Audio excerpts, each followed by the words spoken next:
അവൻ 2000 വർഷങ്ങൾക്ക് മുമ്പ് നമ്മുടെ പാപത്തിന് ഒരിക്കലായിട്ട് പരിഹാരം വരുത്തി. രണ്ടാമത് ഒരിക്കൽ കൂടി അവൻ മരിക്കുവാനായിട്ട് ഇറങ്ങി വരത്തില്ല. അവൻ ഒരിക്കലായിട്ട് പാപത്തിന്റെ പരിഹാരം വരുത്തി. അവൻ ദൈവസിംഹാസനത്തിന്റെ വലതുഭാഗത്ത് അമർന്നിരിക്കുന്നു.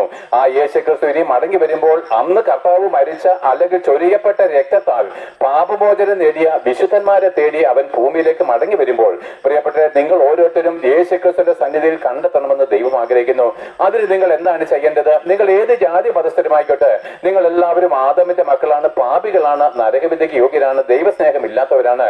അതുകൊണ്ട് ദൈവം പറയുന്നു, ഈ ദുഷ്ടലോകത്തു നിന്ന് ഒരു മാനസാന്തരം നമുക്ക് ആവശ്യമാണ്. ഇന്നേ വരെ നമുക്ക് രക്ഷ നൽകി തരുവാൻ കഴിയാത്ത, ഇന്ന് വരെ നമ്മുടെ ഹൃദയത്തിലെ പാപത്തെ മായ്ച്ചു കളയാൻ കഴിയാത്ത ക്രിസ്തീയ മതം ഉൾപ്പെടെ മതഭക്തികളും ക്രിസ്തീയ പുരോഹിതന്മാരുൾപ്പെടെ പൗരോഹിത്യങ്ങളും തള്ളിക്കളഞ്ഞ് നിനക്ക് വേണ്ടി കഷ്ടമേറ്റ് മരിച്ച് ഉയർത്തെഴുന്നേറ്റ് ഈ ഭൂമിയുടെ ഏകാധിപതിയായിട്ട് മടങ്ങി വരുന്ന ഈ യേശു ക്രിസ്തുവിനെ ഏകരക്ഷകനും കർത്താവും ദൈവമായിട്ട് അംഗീകരിക്കുന്നതാണ് മാനസാന്തരം.